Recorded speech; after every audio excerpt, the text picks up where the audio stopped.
All right, 2 weeks ago, I guess it was, I made some comments about conscience, following our conscience, and some questions were asked during the week, and I said, okay, I'll deal with it this next week. That was last week. I got up and I just plainly forgot it. We went on about the other business, and so at the end of the class, I think somebody asked me about it, and I said, okay, I'll do it this week. And so that's what I want to start out with tonight, and then we'll get back into some of the things that we've been talking about here. But now, I want to talk just a little bit about conscience, because some people got the idea. They didn't get the idea. They said that they thought maybe somebody else got the idea, but I'm not sure where the idea is. Then I said that if you follow your conscience, you'll be okay. Now, that is not true. By following your conscience doesn't mean that you're right or wrong, but you have to follow your conscience. Now, let me explain what I mean by that. One of the passage that brought it up is in the 14th chapter of the book of Romans, verse 23. But he that doubteth is condemned if he eat, because he eateth not of faith, and whatsoever is not of faith is sin. That is, if you do something that you do not believe is right, you do not follow your conscience, it is a sin. Now, it's a sin even if it's right. I want to mark that down. Suppose somehow or another somebody had been taught during their childhood that eating boiled eggs is a sin.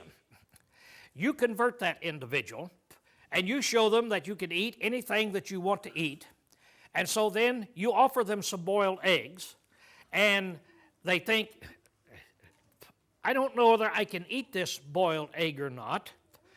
I'm really not sure, but I'm going to eat it. They have sinned when they ate the boiled egg. They violated their conscience. Now, you have to always follow your conscience. Let's get that down. That is a very major thing.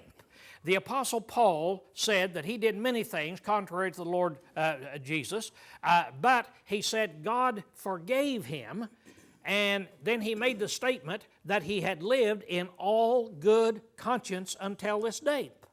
So he said, the reason God forgave me, he said, I sinned, but the reason God forgave me is because I was doing it in good conscience. I thought Jesus was a blasphemer. Jesus was a blasphemer. I thought he was a horrible enemy of God. I thought he should be done away with and all of his followers. So he said, I was following my conscience. Now, the Bible teaches we need to follow our conscience. Now, then you say, well, then if you follow your conscience, are you right? No, that doesn't mean that you're right or wrong. So let's now identify what a conscience is. A conscience does one thing. A conscience merely makes you feel good when you do what you believe is right, whether it's right or not. Doesn't make a difference whether it's right or not. If you follow your conscience will make you feel good when you do what you believe is right. And it will make you feel bad when you do what you believe is wrong. Whether it's wrong or not, it won't make any difference. If you believe something's wrong and you do it, you violated your conscience, and there's going to be a prick in that mind. God made us different than animals in that he gave us that conscience which will help guide us through life. So listen carefully now in what I'm going to say. Should you follow your conscience? The answer to that is yes.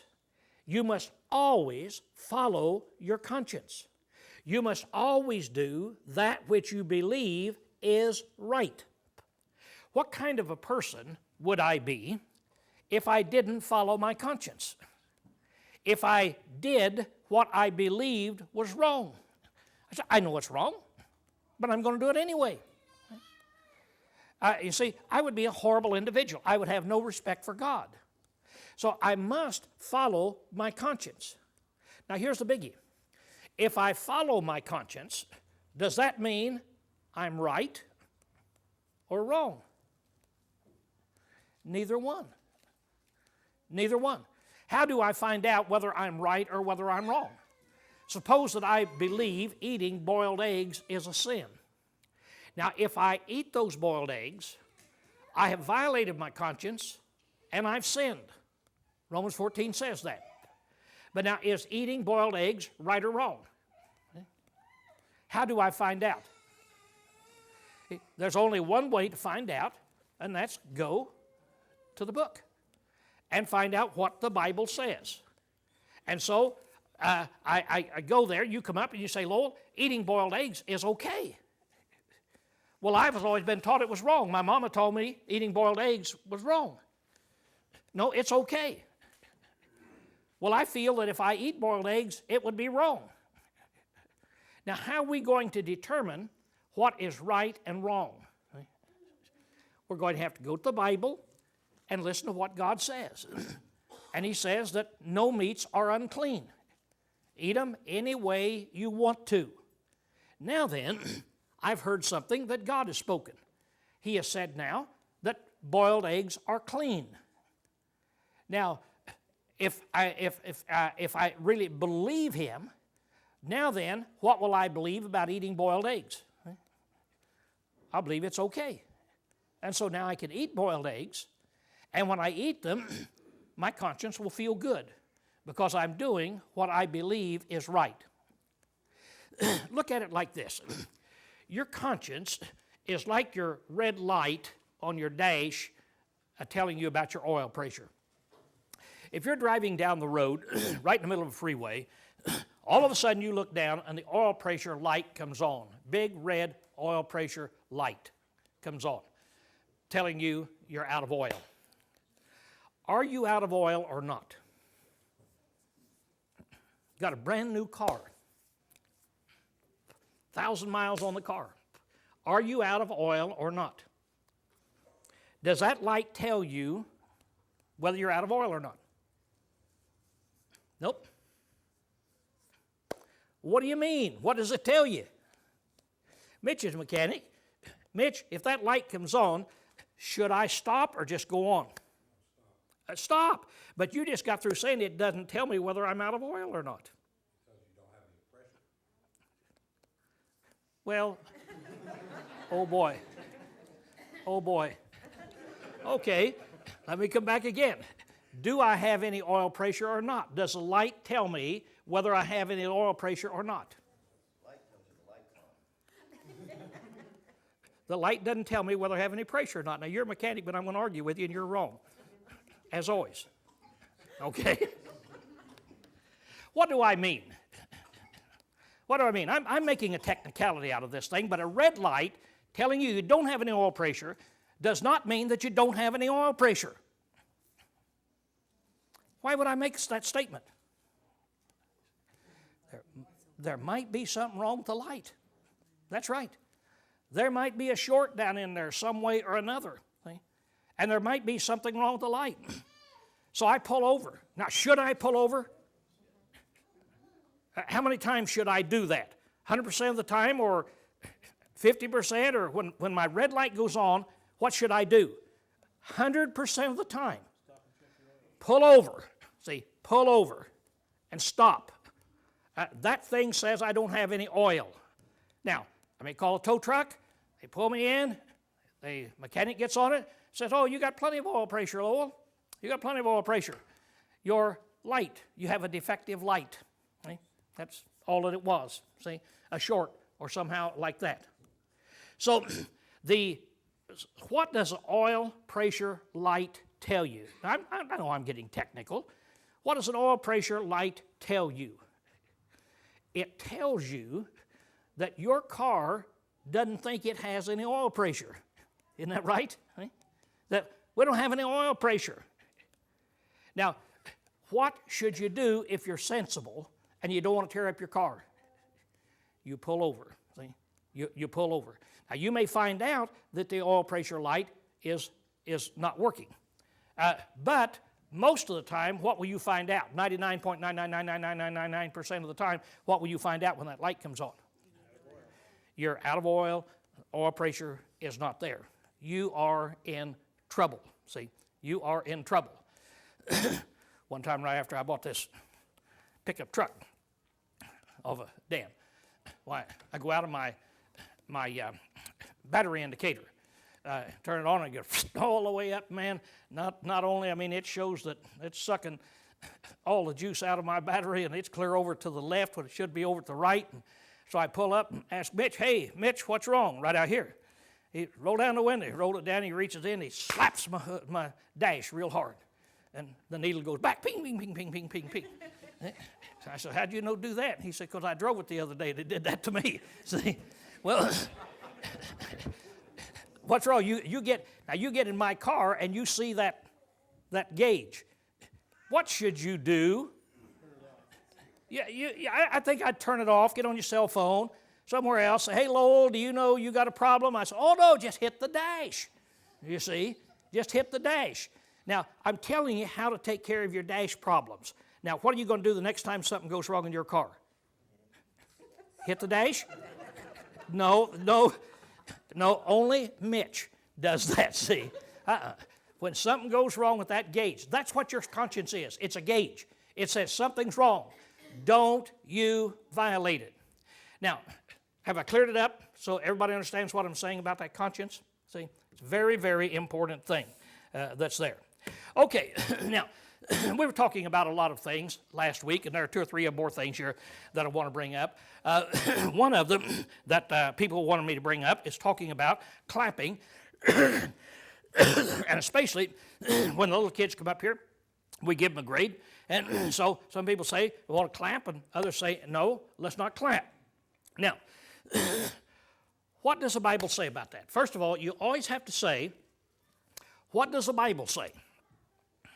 Can you clap or can you not clap when you give those little kids this paper that says they're doing this good work? God says absolutely zero. Absolutely zero. So whether you clap or whether you don't clap, either case doesn't make one whit of difference. And if you say it does, then get ready to go over somewhere in the Bible, read to me where God says that you either should or you should not. And if you can't read where God says you should or you should not, then you're getting off base. Now, as we see this, we say, well, you can or you can't. Now, there's some strong feelings both ways on this. Some people saying, I think we should. Some people saying, I think we shouldn't. And Steve and I, in order to try to meet a happy ground, we've talked about this. Why don't we just say amen, because that would please everybody. But now, we've never had an opportunity to talk about why would anybody say that something like that was wrong? Why would it come up? You going to say something? What's that? Hasn't been done before. Okay, that's one big thing. It hadn't been done before. And so then we'd say, well, if it hadn't been done, then there must be something wrong with it. Well, that doesn't prove a thing, does it? Well, if they haven't been done before, they haven't been into a Pentecostal church. Now we're bringing up Pentecostal. Listen to Raleigh. Well, No, I don't want you to say anymore. I want to make a play on this. You're right. You're right. I want to make a play. I want to bring up something here like that. That's true. Anybody else got something? It hasn't been specifically authorized in Scripture. All right, hadn't been specifically authorized. Could it be generically authorized? Does something has to be specifically authorized to be scriptural? Well, that's why we don't have instrumental music. Well, the reason we have that is God has specifically told us the kind to have. Now, what did God specifically tell us to do when we give a kid a test paper and says you did a good job? What did God specifically say to do? If He said it, bring it up. We'll do it.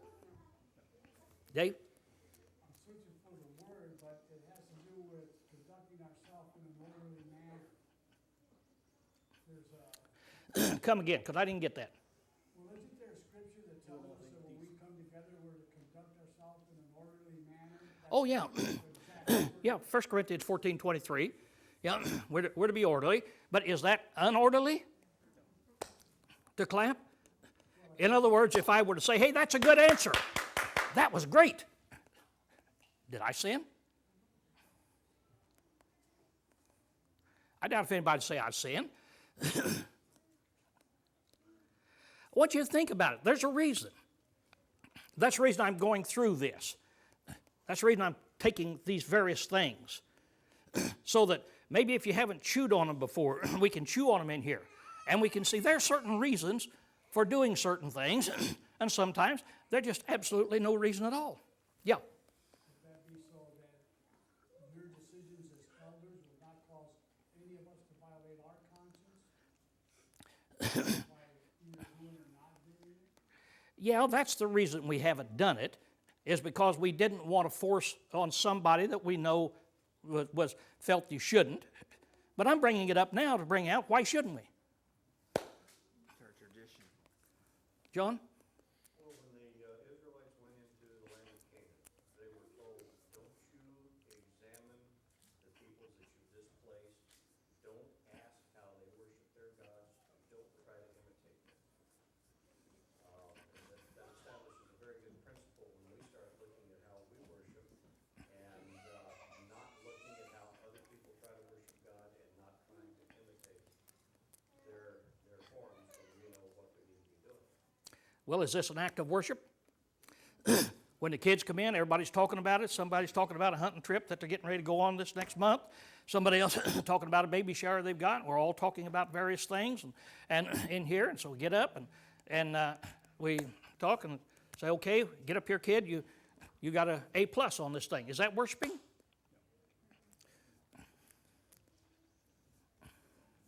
I've never seen anybody think that would fall in there. So, what could it be? There is a logical reason why some people feel that way. Now, logical reason, it's not right. If somebody says it's wrong to clap, let me tell you, I'm here to defend it, and in all the way, it is not wrong to clap. Absolutely not wrong. Steve, why do you have your hand like this, leaning on there? You see Steve doing that? In the class, he's leaning on his hand. You shouldn't be doing that. Where does God tell you to lean on your hand? Now, we're going to have a lot of sermons on Bible authority this fall, so listen carefully. I'm not going to go into that right now, but listen carefully when you get in there. But where's God say do that? Now, if God said, don't you lean on your hand, then we'd have Steve, wouldn't we? See? But no, you can't. Now he's not. Now, which way? See, this is my problem with him all the time. I don't know when he sinned. Did he sin when he was doing this? Or is he sinning now? Or does it make any difference? You see? Now, there are 10,000 things that you're not sinning in. And there are 10,000 things we make laws about. And there's a whole bunch of them we have some reasons for doing. Now, Raleigh hit right here, as we started out, one half of the reason. Okay, now, Raleigh, I'll let you talk. I didn't want you to spoil it. Well, that's just, when I was little, I went to a Pentecostal church next day, and they began clapping. Okay, About a month later, they started clapping over the pews. okay, all right. And pretty soon, they scared me away. Okay. Now, he went to the Pentecostal church, and they started clapping. Now, by the way, there's a vast difference in that clapping and in the clapping you would do with these kids.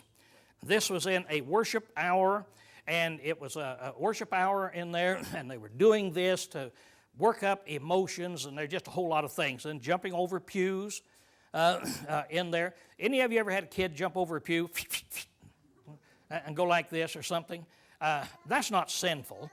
And if somebody needs to talk with somebody tonight, if they step over a pew, why, that's not a sin.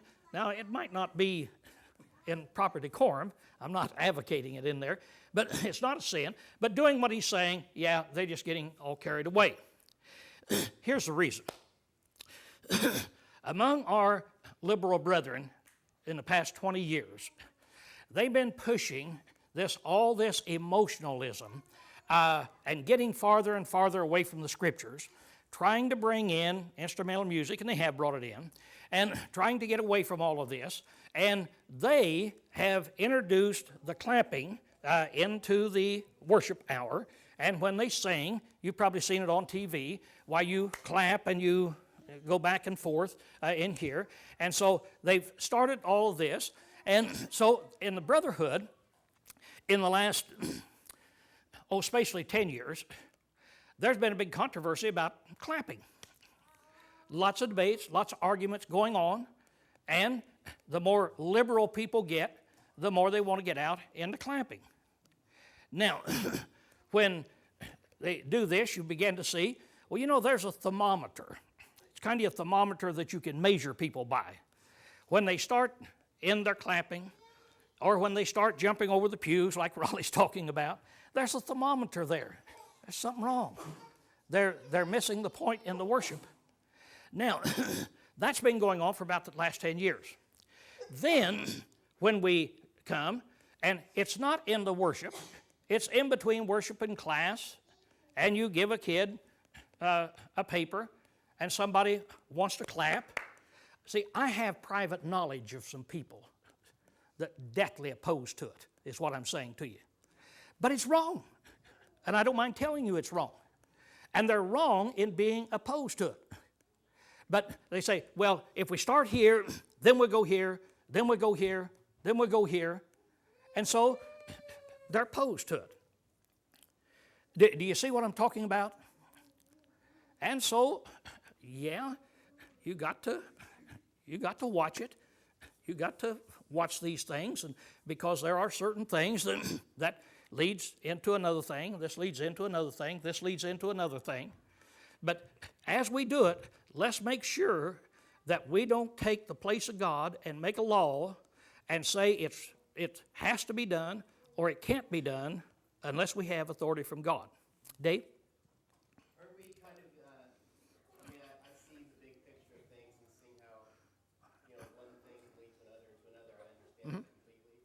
But if you try to distance yourself so far from denomination, isn't that also kind of dangerous if you try to, because you're binding, I'm not saying this is a binding thing, but if you try to separate yourself so far from the denomination, and you say you can't do these things, then that is wrong also.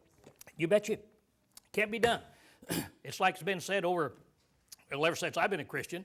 They say, well, some people say that the Baptists walk in through a door, so we need to walk in through the windows, because we don't want to be like them. And that pretty well tells you, how ridiculous it can get that's there. Now, here's another thing when you're talking about denominationalism. Once you have been through a lot of strife in the church, and you haven't been through it unless you've lived for many years, really, as a Christian,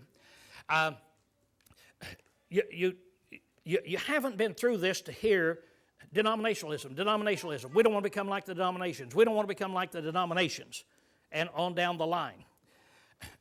Well, I don't know in what sense. See, that's the key that you bring up. In what sense do we not want to become like them? If you're talking about doctrine, totally 100% no. See? But if it's having a church building, or if it's something of another nature, well, that's something different too. And yeah, Dave, when we say, oh, we got to watch, you see, and anything they do, we can't do, that's wrong, because we do a lot of things they do. See? We do a lot of them they do. Anybody else? John? Does this relate to your analogy last week, driving on the inside lane when you're going around that mountain road? Well, yeah, it could be. We talked about that driving on the inside lane. Remember, I told you if you drive on the outside lane 60 miles an hour, you're just as safe as you can possibly be unless one thing happens. And what is that? You slide off, see? Well, which is the easiest to slide off? 60 miles an hour on the outside lane or 60 miles an hour or maybe 40 miles an hour on the inside lane. So, yeah, we need to back off and do this. But when we come down, that really is the reason that Steve and I have made that decision that was there, because we know that there are some people that have that, that feeling, and rather than to cause problems and irritating and so forth, trying to do what it says, for reason and scruples, don't argue about these things. Okay, anything else on that? Yeah. How do regional and individual congregational traditions come into play? Like, well, there's traditions down south different than traditions we have in the service. Okay, well, that's a good question. Traditions, and in the South, they have many traditions that we don't have, and we have some that they don't have, and how does it come into play? I think it's the same thing. It's really the same thing, that we have to watch what we do and the violation of people's conscience and so forth in all of this. But no, you'll run across that. Emmeline, you mind me telling them about what happened to you when you went down there one time? What's that? Go ahead. She went down to Alabama or somewhere, Oklahoma, and the elders met her at the door and told her she can't come in on one Sunday morning. See? You can't worship here. Now, I don't blame them, being as big a sinner as Emmeline was. Do you know what she was doing wrong? She had a pantsuit on. Yeah, wearing pants. And so, nope, you cannot come in here and do this. Well, there's where they're making a law, of course, where God didn't make it. Yeah. I thought you were going to tell the one where that woman told me I wasn't in subjection to her husband. Emmeline, there's so many things happen to you that... No, just this one. We're running out of time. Just this one. Yeah. So was that congregation made a ruling about modesty? I didn't talk to them. I don't know what they were making. So would that be a reasonable thing if everyone else dressed a certain way and someone else came in that was dressed not to their standards?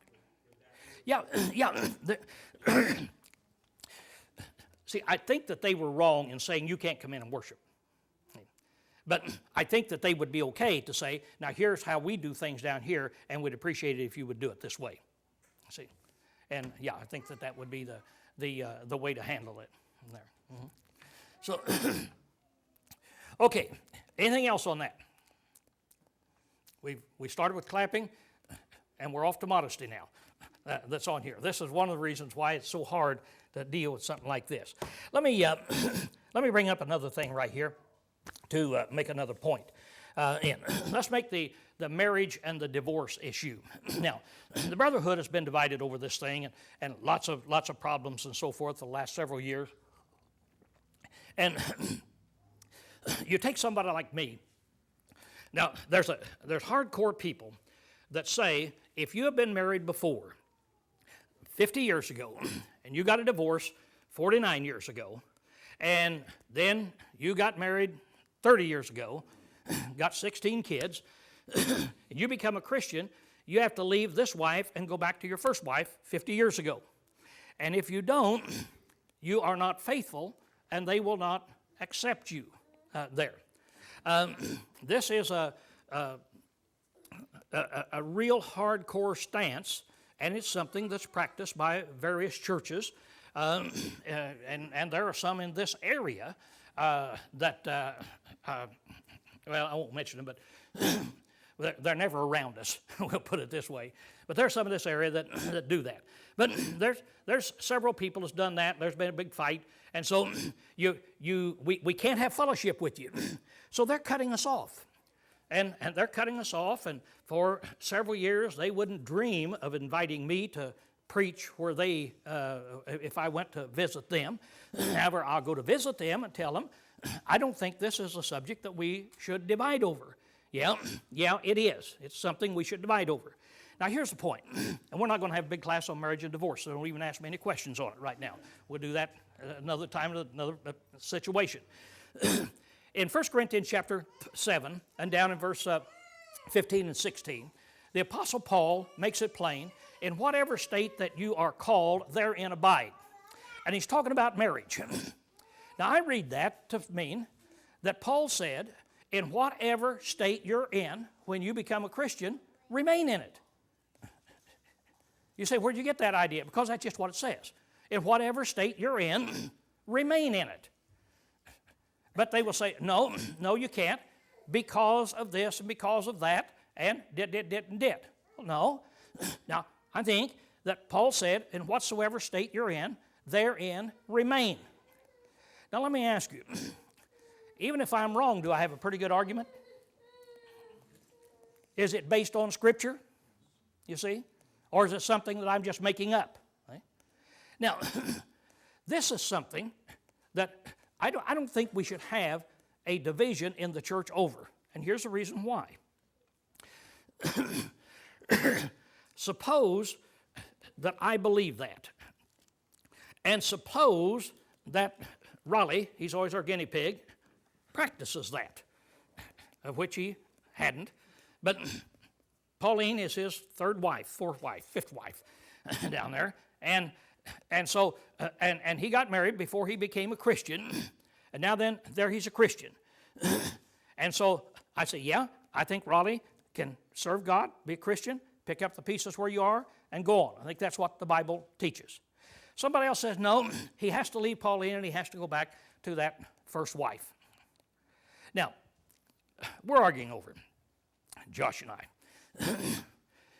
Josh says, no, Sir Lowell, you're wrong. You're just as wrong as you can be. You're upholding a fornicator. Raleigh's a fornicator, and you're upholding a fornicator. And we're protecting fornicators in this church. Well, okay, stop. Let's suppose I am. Let's suppose I am wrong. And suppose Raleigh is a fornicator. Josh is right. Raleigh is a fornicator. What does that have to do with you, Mike? Does that make you a fornicator? Who else does it make a fornicator? What does it do to you? Nothing. Not a thing. And you're here, and you can worship with him. You think, well, I think he's a sinner. Well, you can't worship with sinners. Oh, can't you? Has anybody ever worshiped with a sinner? Yeah, about every time we come in these doors and sit down and worship, yeah, that's the way we worship. Now, it's something that doesn't cause me to sin. It doesn't cause you to sin. It's something that you need to practice what your conscience believes is right. What you believe is right, you practice it. But don't bind it on somebody else because it's not affecting you. John? How's that tie in with the parable of the tares? I don't know. Well, the reason I'm thinking is that, hey, in the parable of the tares, you've got tares out there in the field. Mm-hmm. And everybody wants to rip up the tares, and Matthew said, no, leave them there, they'll be taken care of in the harvest. Yeah, it shows that there's going to be plenty of sinners in the kingdom. Yeah. So leave them there because if you pick up the tares, you'll pull up other people. I'm trying to stay away from all those arguments. I'm just trying to stay away from just one thing. And just the one thing that we're talking about is why do you cause problems on this but not on this? See, that's it. Are there logics? Is there logic in doing this? Josh? What was the scripture again? In 1 Corinthians 15 and then verse 16, 17, and start there in that whole paragraph is about it. It says it 2 or 3 times. See, that's there.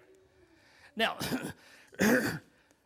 let's suppose now instrumental music comes in. What's the difference in that? Suppose that I bring in instrumental music. Sunday, there's an instrument up here. We bring it in. Now, we're going to play the instrument next Sunday morning. What does that do to you? It's my personal conviction that you can do that. And we're going to do it. What's that? Now it's going to affect you. Now what I'm doing is I'm causing you to either say, I can't sing, or I'll violate my conscience. Okay? So now you're going to have to say, Lowell, we're going to have a problem on this. There are some things that I believe and teach that can cause you to sin if you don't believe it. There are other things that doesn't cause you to sin, and if it doesn't affect you, leave it there. If it does affect you, then go ahead and do something about it. Yeah. 1 Corinthians 5 talks about having people in the church that are involved in sexual immorality and fellowshipping with them. Mm-hmm. So if I'm not supposed to fellowship with this person, it doesn't affect me that so-and-so is living in sin, but 1 Corinthians 5 says, hey, I can't fellowship with them. I can't have them in the assembly. I can't discipline them if they don't repent. Okay, let me jump in on this because we're fighting the time clock right in here again. But this is something that's here again. Josh and I are arguing. Josh says it's fornication. I say it's not fornication. Now, there's a big difference in this that if I said, yeah, Josh, I think it's fornication, but we're going to accept Raleigh anyway. See? Now there's a big difference. Now I am preaching error, and you know I'm a hypocrite in doing this. Now, here's the difference. In that situation, a man was living with his father's wife. There's no question it's open fornication. Two people come in here and Sunday, and they say, we're going to get married 2 years from now, but we're living together now. We'd like to become a member here. No. That's happened. No, we're not going to. We're not going to condone fornication. You see, it's open fornication. But I'll tell you one thing. When you try to split hairs in when this becomes that, you get yourself in a big trouble. See, unless it's out in the open. Yeah. Kind of bringing the clapping and then the marriage divorce thing in. Sure. We don't clap because of other people's conscience, even though it might be okay to do. But what about Josh, who thinks that this individual is fornicating? What if this individual is in a position of leadership where then it affects Josh's worship? How do you address that? You're talking about and what I understood you to say, that if there's somebody involved, like I was describing Raleigh, and he's in a position of leadership, so we're out of Raleigh now. We're not going to talk about him. It's him, but he's now in a position of leadership where he's not just sitting in the Oh, okay. So now then we put him up in there. same scenario. Yeah. Okay. And so now that affects your. Yeah, if he is in a position now, Yeah. where he's like, leading worship in such way, that's going to affect Josh's conscience. Well,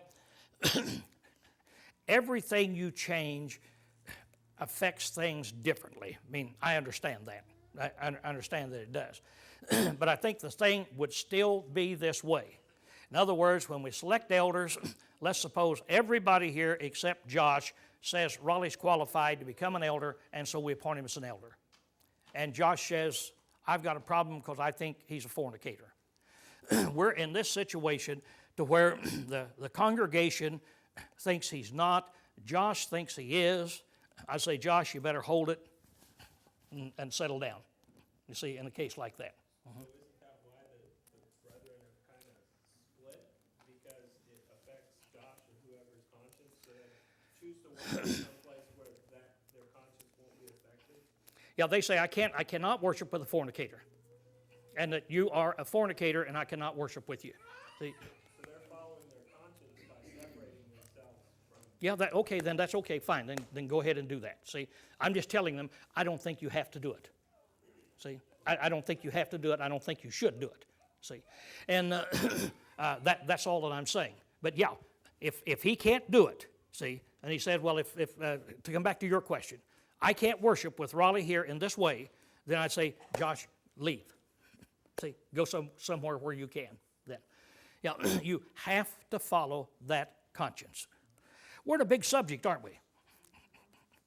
Because we're in a big thing. How many things is it that falls into these categories of conscience? Oh my! Hey, wow! Dave. Quick question, Lowell. You pick out some very difficult things to be answered. But sin is sin. And, well, I say that you pick out some very difficult things the answer. Sin is sin. Yeah. If somebody's sitting up there saying, Raleigh tells a lie, we don't walk out on him. Or if you know somebody that does something, what I would, and I'm gonna use this phrase loosely, a lesser sin, we don't walk out, we don't divide over it. Why is that distinguished that way? Well, that's my point. We find out Raleigh's a liar, you know, and he's caught. Well, he probably is, isn't he, Pauline? Yeah, so Raleigh's a liar. Yeah, we don't walk out on things of that nature. Now, here's what you would do, though. Let's suppose that Steve and I got up Sunday morning and said, now, we know Raleigh's a liar, but we're going to ask him to lead prayer, and we're going to do this, and we're going to do that, you see. Now we're condoning that which is open sin. See? And there would be an uproar, and everybody would say, yeah, no, we need to deal with this, you see, separately in there. Keep this in mind. I think it's a big thing. If it doesn't cause you to sin, you don't have to leave.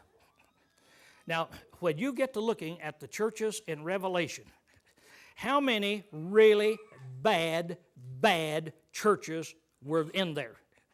How many were condoning fornication?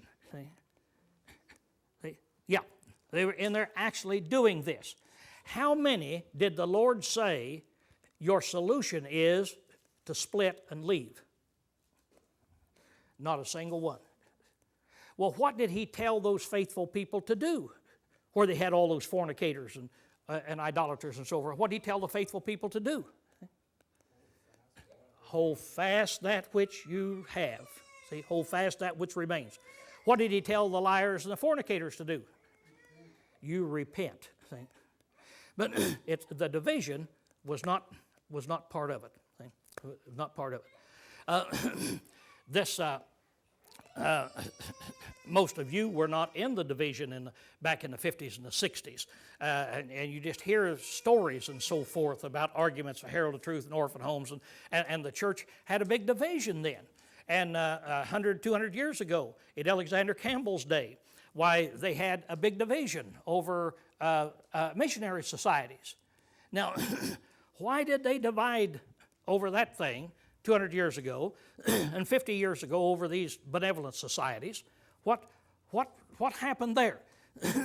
The thing that happened in that time was that across the country, churches decided, elders decided, and what really happened was the preachers decided and forced the elders into it, and then they did it. It was kind of a preacher-dominated movement that was there.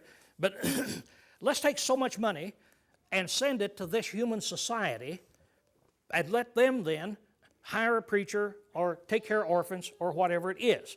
And so it became known as institutionalism. But now, that came in. Now, suppose that we start doing that right now. Just for instance, Sunday, Steve and I say, we've had an elders meeting, and we've decided that we're going to start supporting $200 a month out of the church treasury into this human institution, missionary society. Does that have anything to do with you? It'd have a lot to do with you, wouldn't it? Suppose we say we're going to start sending $200 a month to the Catholic Benevolent Society. Would that have anything to do with you? See? You'd say, hey, wait a minute. See? Yeah, we're giving, and now then you're misappropriating the money into here. And, oh, no, we're not. No, we know what we're doing. Well, you say, no, we can't do this. Now, there's got to be a problem, hasn't there? See? Either we're going to say we're not going to violate your conscience, or we say we're still going to do that. We're going to take your money and we're going to give it to these institutions that you believe is wrong. Now, we violated your conscience, see, and your practice. And so there was a division, a big division over these things. So some things the Brotherhood is divided over, some things they haven't. When you get to looking at it, There, of course, was a big division in the 600s, which developed into the Catholic Church, in the 1800s, which developed into the First Christian Church, into the 1900s, which has developed into the liberalism that you see so rampant today. But in each one of these cases, it was because in the various churches, they brought in practices of either instrumental music and or, in fact it was both, and or, contributing to these human institutions, changing the organization of the church, which affects every member of that church. Affects every member of that church. And so there was a division. But there's been 10,000 things that we've not divided over. I think I've brought up before about the war question. That used to be a big, big problem, and you can imagine what it was back during the Civil War. When really one brother was fighting against the other brother, literally, and there's a lot of horrible things that happened there. But now, let's take it. It's down now. Can a Christian go to war and kill? Well, our brethren are divided over that. There are many of them that says absolutely not. That's murder. The others say yes, they can because it's not murder. It is not defined as murder. Nobody in the world defines killing in war as murder. It's a different kind of killing. It's killing for protection. So now then, you've got these arguments.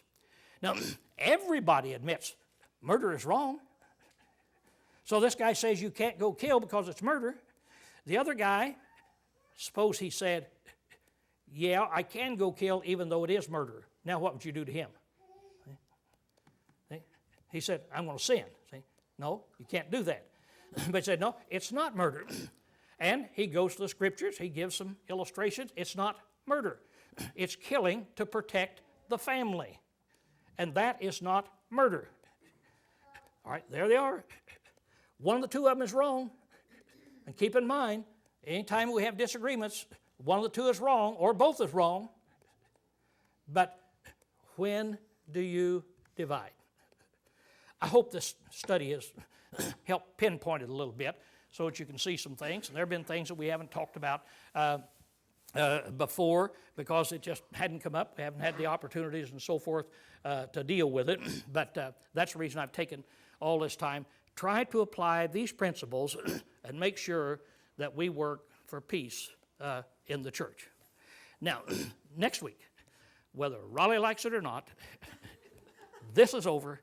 And we're going into the next chapter, I think. Okay, class dismissed.